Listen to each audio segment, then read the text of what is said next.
اور سنیں حضور نے کیا فرمایا۔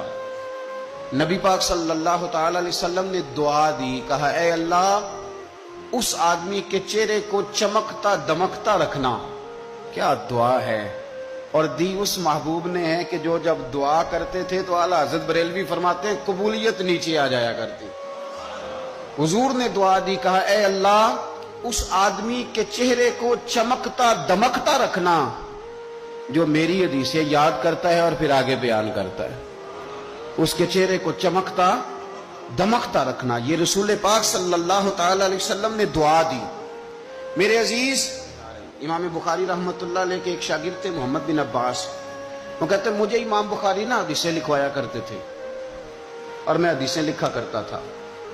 جب آپ حدیث پاک پڑھتے ہیں یا حدیث پاک سنتے ہیں تو کئی دفعہ ایسے ہوتا ہے کہ آپ کوئی واقعہ اچھے طریقے سے پڑھ رہے ہیں حضور کے دور کا صلی اللہ علیہ وسلم، یا سن رہے ہیں، ایسے لگتا ہے کہ وہ منظر آنکھوں کے سامنے گھوم گیا ہے،